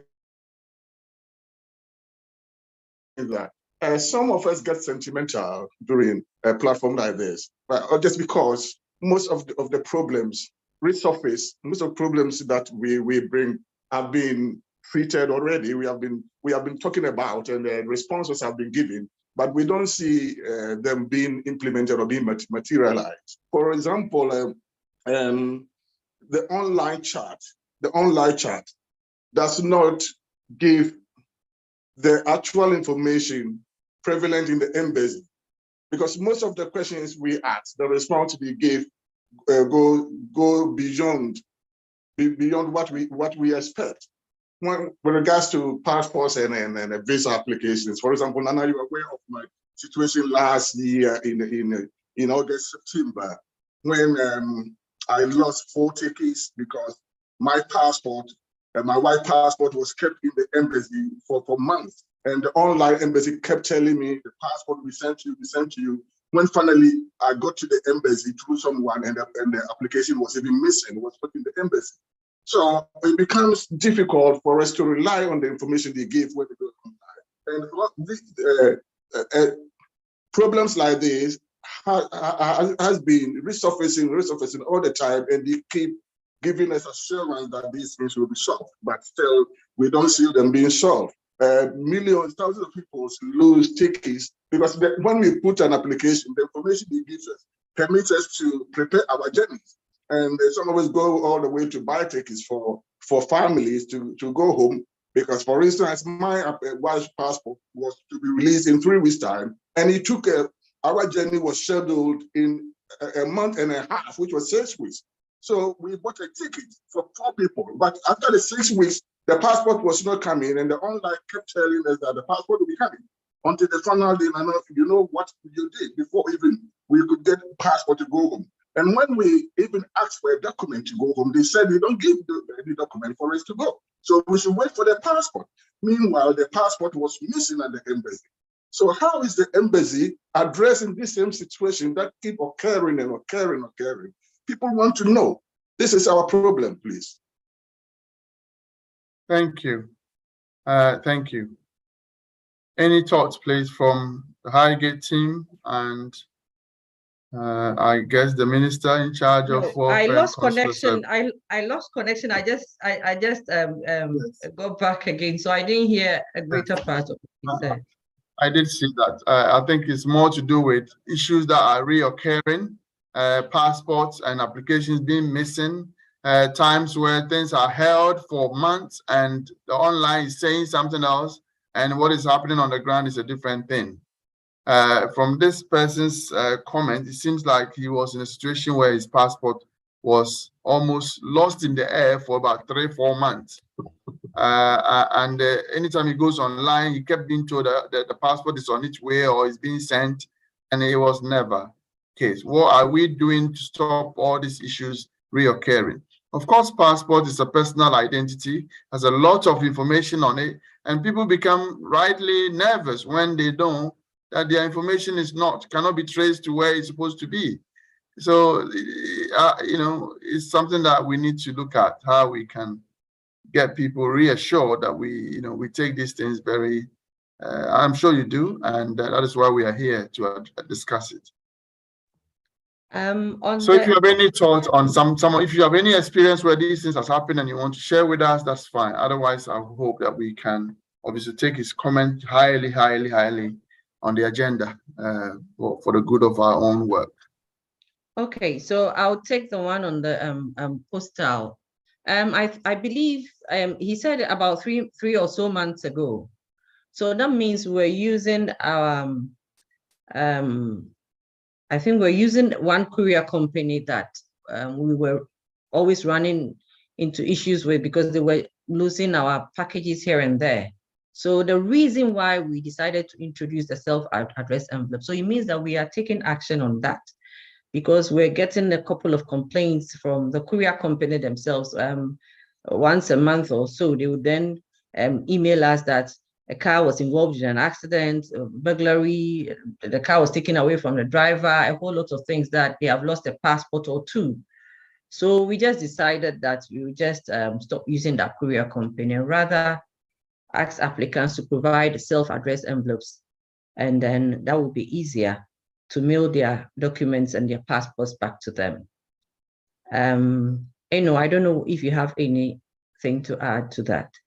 Yes, I wanted to talk about the delays in the processing of the passport. I wasn't sure if he also meant that he applied and it was stuck somewhere in the air and he didn't get it physically or the passport wasn't printed on time. I was a bit confused with that. But I wanted to address the passports which are sometimes delayed and explain that although the applications are submitted to the Highgate office, what happens is once we get the applications and you come for your enrollment, we transmit the information to Accra, the central station and the brain and the heart of all missions. So every mission sends their applications, their passport applications to Accra, where the safest database is kept. And what happens is Accra will ensure that the information that we have received from the applicant is accurate, or the person doesn't have any other identity elsewhere, or there isn't any conflicting information, or all the information that is provided is accurate. Because we only have sort of a tunnel vision where we only see things from a UK perspective. But there may be applicants who may have applications maybe in China, and they've come to the UK and are applying under a different name. But because your biometrics were taken in China and sent to Accra, once ours is also sent to Accra, it will tell us that something happened somewhere else. So sometimes in the transmitting of the information and getting it back, there can be delays. There can be issues where we need to seek superior intervention from Accra to explain certain inconsistencies, or sometimes you may even have to call the applicants back for recapturing. There are cases where somebody might take a picture and their hair is kind of like mine and we don't see their face well, and we may miss it in London. Accra will have to call us back to say we need that photo taken. Or we also have situations where somebody can submit an application and they'll give us their old passport number, forgetting that they have applied for a new passport after the old one that they gave us. But when we send the information to Accra, Accra will tell us there's a missing link somewhere. And then we have to go looking for that information. So all sorts of things happen between Highgate and Accra, which sometimes, it's not very often, but sometimes delay our processes. And being that we work with technology, there are sometimes glitches in the system as well, which can delay the processes. So if we are not working with your application within the 10 to 15 days as stipulated, normally it's because we are handling the business with Accra or dealing with some issues with Accra on your application. And that's what normally happens. Thank you. Thank you very much. Thank you. If I may call on Paul Yeboah, please. Paul Yeboah. Paul Yeboah, if you're still with us, or mute. Yeah, can you hear me? Yes, please, I can. Thank you. All right. I have two questions. One of them is that taking the fact that the government of United Kingdom has outlawed the using of surcharge, especially when you are paying for a visa or a passport with your credit card. These were outlawed even when you have to buy a plane ticket. But the Ghana High Commission is still charging you surcharge on using your credit card. Secondly, if you're applying for a visa to Ghana, the maximum distance you can do is about 5 years. But most of my friends and my cousins in America can apply to get a 10-year visa to Ghana for the same price that we are paying here. Why the disparities in the prices or the cost? Thank you very much. Okay, so yours is about surcharge. Why do we still have surcharge in place? And why do we have passports valid in different places? Some the visa. No, the visa. For 5-year visa, and then Americans are getting 10-year visa for even less than how much we have to pay here. Why the disparity in pricing? Thank you. I'm sure they will take a note. I'll ask another question. I'll get another question because of time. I'm trying to get some questions. Panelists, please make a note of them as they come so you can address them when you have a 10. Oh, Asari, please. And please, let's stick to one question if you can, because I'm mindful of time and I want to ask get others to ask their question as well. Joe Asari. Yeah. Thank you for reaching me.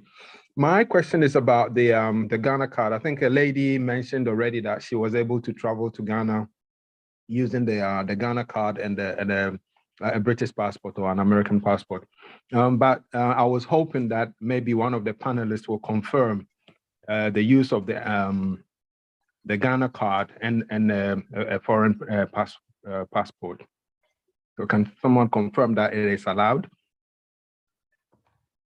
Okay, so whether the Ghana card can still be used to travel alongside with your foreign passport. Okay, so please, anybody can take this too. One about surcharge. Why do we still have surcharge on payment to Ghana High Commission for services rendered? Do you have any thoughts on it, please? Okay, I think I would go straight to the one on the American visas. The Ghanaians in America. The Americans getting 5-year validity visas, and then those here in the UK are not.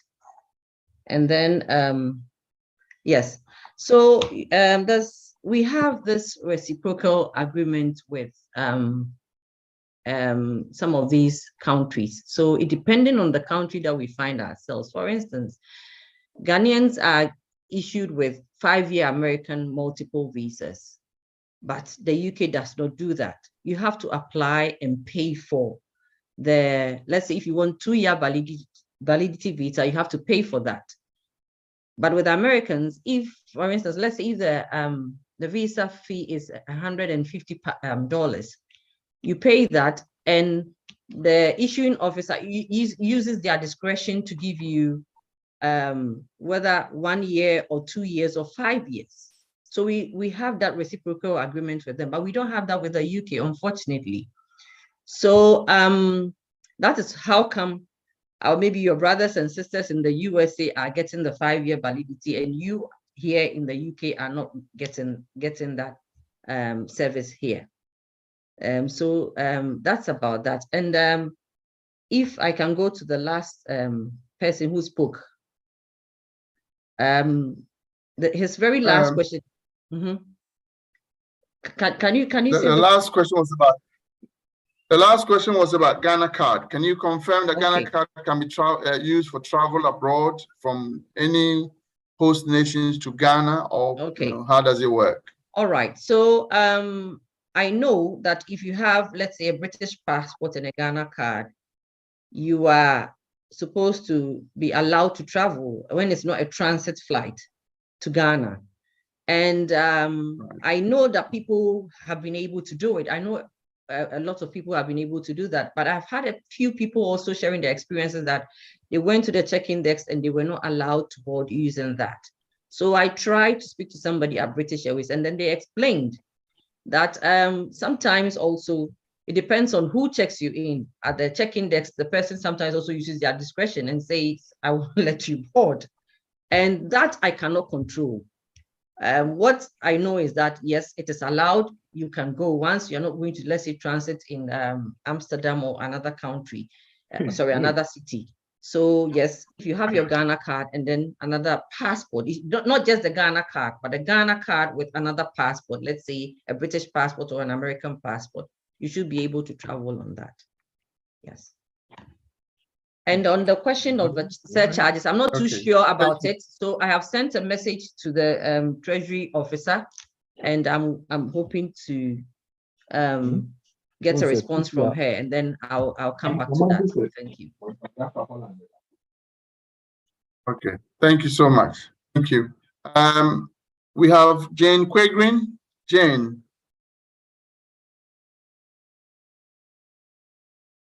Jane, are you still with us? Please kindly unmute yourself. Hello, yes, I am. Can you hear me? I can, thank you. Yes, I just had a query with regards to the fees for the premium service. I don't think they've given us a clear indication as to the difference of the fees between them and going to the Ghana High Commission directly. Hello? Hello, just please, can you, my line is breaking up. Can you repeat that, please? Yes, I wanted to know the difference in the pricing between going to the Ghana High Commission direct and going to the premium service. Right, okay. Thank you. All right, thank you for that question. I don't know if I can answer it whilst we're on it, or Jennifer, you can take that, please. All right. Okay. Thank you for the opportunity. Yes. So the premium incentive fees as a minimum is £45 plus VAT, which works out to be £54. Unless, of course, you select other optional value-added services like flexi hours, which will allow you to pick your passport anytime during the working day, as opposed to having to collect within a specified collection time. So those are what will, any of the value added services is what will put to your cost up. But the center charges £45 plus VAT to process any application. And of course, that is on top of, so for instance, if it's a standard visa, which is £60, you're going to pay for the cost of the visa and then pay the center fees, and it's charged per applicant. Right, okay, thank you. A question sent to me ahead of this question. So this person appears to come from Bahamas, listening to us. And apparently there is no embassy there. And anytime she travels to Ghana, which she does very often, she has to pay visa on arrival, costing her up to $250, when it's supposed to be under $100 for those who have embassies. Do we have any thought on this process, on those who are arriving from countries with no mission and for no fault of theirs, they may have to take a visa when they arrive in Ghana? I think my line is frozen again. I'm not getting any contact with any of the panelists. Nana, can you hear me? Okay, thank yes, you. I'm sorry, that's not within our mandate. So I can hear you, I will please. not Thank be able to talk about that one. I'm sorry. Okay, that's fine.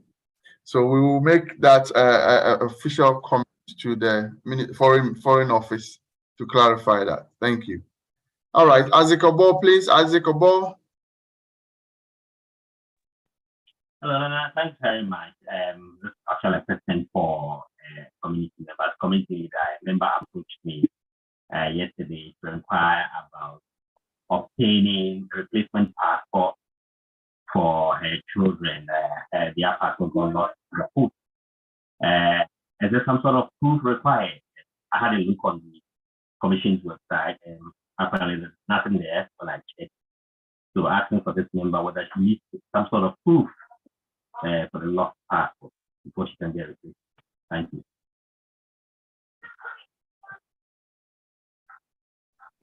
If I heard it was the response wasn't that good. So I'm not sure if but are you asking what proof you need for a lost passport? Is that the question, please? Yes.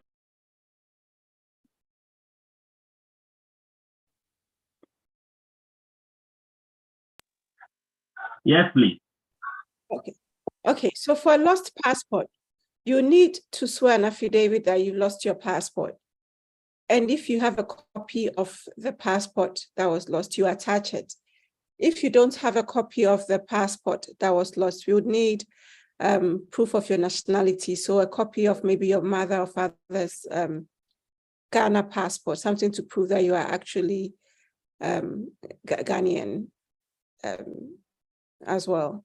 If you don't have any proof that of your passport, they would need something to prove your nationality. When all fails, we may call you for an interview to ascertain nationality. So it's either a proof of your parents' nationality added with 2 letters from people within the Ghanaian community who have Ghanaian passport, who can attest to your nationality, and an interview as well, if you cannot provide a copy of the lost passport, please. Right, okay, so we will take thank you very much. We'll take the last round of questions from 2 people, Yusuf and Mama Ajwa. Yusuf, please, Yusuf Adai. I'm afraid time will not allow us to continue, but as we already have collaborative work with the mission, we will come back to some of these topics in a matter of, months, so that we can get through some of them as well. So Yusuf, please, if you ask your question, and Mama Adwa will follow. And then I will allow Mr. Amprichum, the head of Chancellery, to make a comment, and then the speakers will round up for the evening. Yeah, this is Yusuf here. I'm actually calling from the Tampa here in the USA. I just posted my visa application to the Ghana embassy here, and then I turn on the Zoom as I'm listening. I didn't know that, I went through the electronic application. It's very tedious, but I went through, get all the information I needed, and I posted. But I'm hearing that I should have added the hard copy of the supporting document that I already uploaded into the center with the postage. That's what I'm just asking. Was that something that I should have done? I know somebody spoke to that earlier. Thank you. I'm sure they will note it down. And then we'll ask the last question. Mama Adwa, please. Okay, good evening, greetings. I just need clarity over a point that was made. So I have a British passport and I have a Ghana card. So are you saying that I can buy a ticket, get to the airport, and whoever's booking me in can tell me, no, I can't fly? And if so, what is the point of me having the Ghana card, please? Thank you. As there's only one hand up, I'll add the last question. William, please. Then they will be addressed in that succession. Yeah, good evening. I'd like to know whether there's any scope for Ghana card to be issued in the UK rather than traveling to Ghana to get a card. Thank you. Thank you very much. So we've got somebody wanting to know whether there's going to be any opportunity for Ghanaians in UK and Ireland and diaspora, so to speak, to get Ghana card.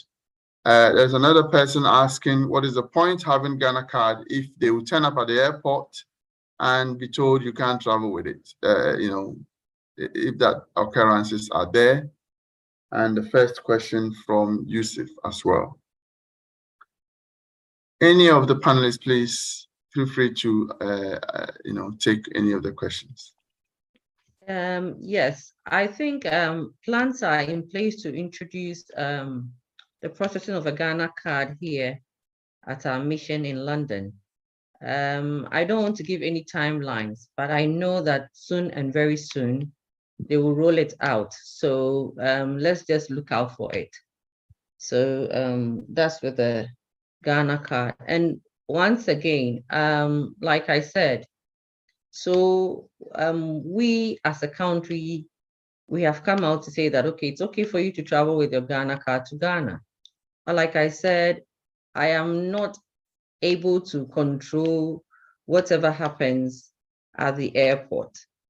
If you get to the Ghana immigration and then they tell you, we cannot admit you into Ghana with your Ghana card, then I'll be able to address it.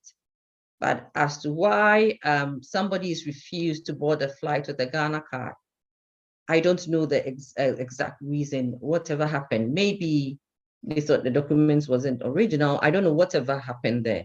But then I know people who have also been able to travel with that. So it's quite unfortunate, but I don't know exactly what was wrong with those Ghana cards that they didn't allow them to board, but they never sent anything back to us. So I wouldn't be in a position to address that issue. Yes. Right. Mr. Aprechum, please, you have a comment to make.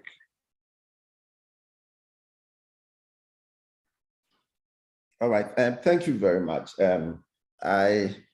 My comment is quite a general one. I've been going through the comment session, and most of the questions that are being asked there are questions that have answers provided at the website. You know, sometimes we receive emails. Sometimes they will send emails to, say, the Chancery or to our accounts unit asking questions about visas and passports, whereas the information they are requesting for is already at the website. We have gone to great length to even put videos there on the website to direct people as to how to complete the application. So I just want to encourage us that we should try the website. You know, I think that we try to do these things from a position of apprehension, but let us try to get there, and then the information we need is there.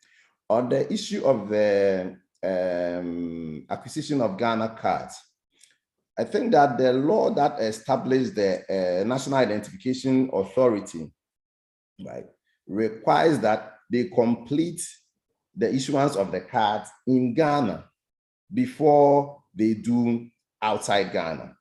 So I know that behind the scenes, there've been various activities going on in preparation towards attending to Ghanaians in the diaspora.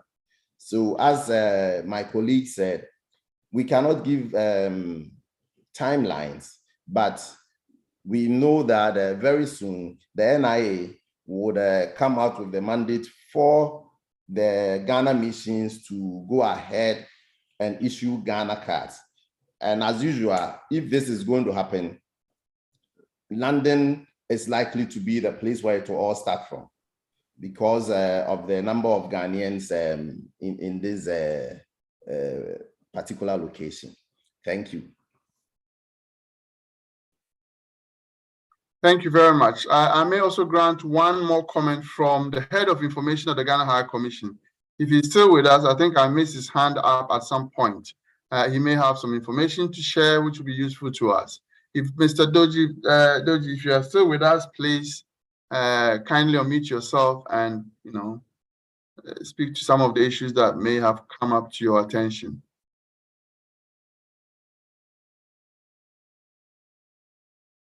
Do we still have Doji with us?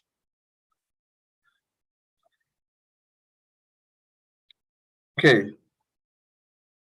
In absence of same, I think it would be nice to say thank you very much, audience, for your time this Friday evening. Most also, especially thank you to the panelists for the time you've taken. Jennifer, this is your first time, and Eno is your first time. As for Mrs. Donko, is used to us, so he knows the terrain in terms of these forums and what to expect. Hopefully, a lot of the concerns has been shared and will be taken forward for the good of the work we do together as a community. My moderation is as simple as that. I do a lot of research and I feed myself with so much information about the topic. So sometimes I do have an idea what to say, and I try to steer us away from attack or anything that may come as such. It is not to answer questions because I don't work for them, but I do, in my duty as a community leader, have information and a lot of queries to me on a daily basis.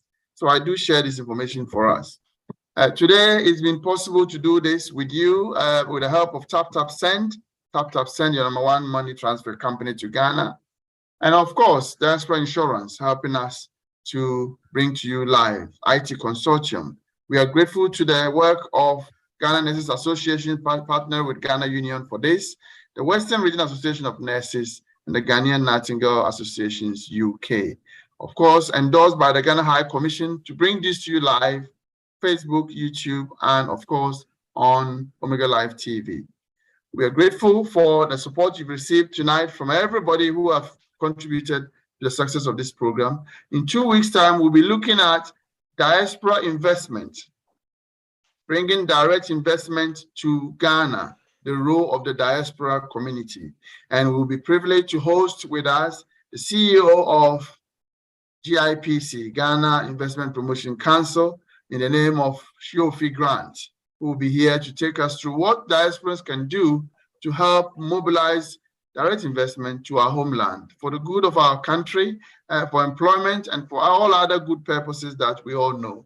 So 2 weeks from today, on the 28th of April, we'll be back here, same place, on live, on Zoom, same time, 7 p.m. Until then, grateful to all of you for your time, and grateful to Paul and Linda from Access Media, who helped behind the scene to put these beautiful forums together for us. The Ghana High Commission will be back with you again, I hope, in a matter of months, and we'll go through this. It is our duty to work together to bring our people solutions, not problems. So we are here to work together, and we thank you for your time. Have a restful evening, a beautiful weekend, and please be safe and keep well. God bless. Good night. Good night.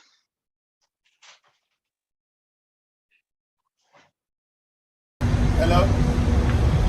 Oh, my son is Canada dada.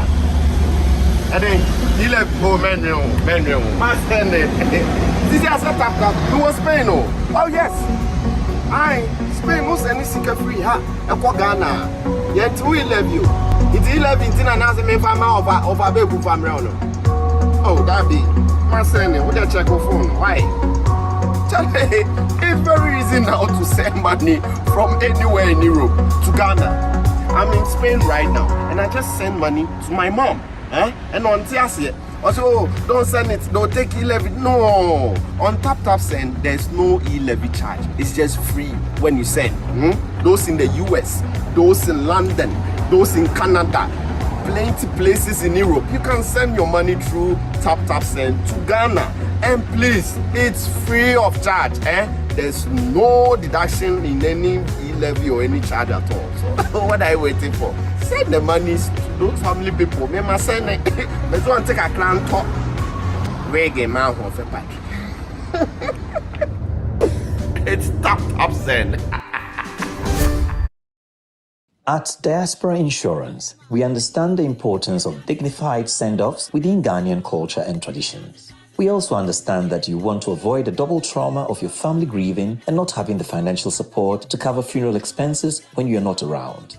With our Diaspora Funeral Cash Plan, you can now cover yourself or your family in Ghana or abroad. With no medicals required, we'll accept you if you are under 75 years. Visit our website today or call us to complete a simple form in under 5 minutes. With Diaspora Insurance, your peace of mind is guaranteed. Araba, there are some people at the door. Go and tell them I have traveled to Russia. Yes, Daddy. Where's your father? My father said I should tell you he has traveled to Russia. Your father has killed me. I sent him money from America to complete my house for me. Are all student association contributions? Even the money from the fundraiser for Kweku surgery. Oh! He too? Don't be a victim. If you're contributing to a project, alumni dues, or any public campaign, Chango is your best choice. Chango keeps track of all donations and gives you the power to know exactly where the money goes. Chango is approved by Bank of Ghana. Call 0270-066-614 or visit changoapp.com for more information. Uncle, my father is hiding under the bed. Oh, Araba. Chango for your groupings and crowdfunding.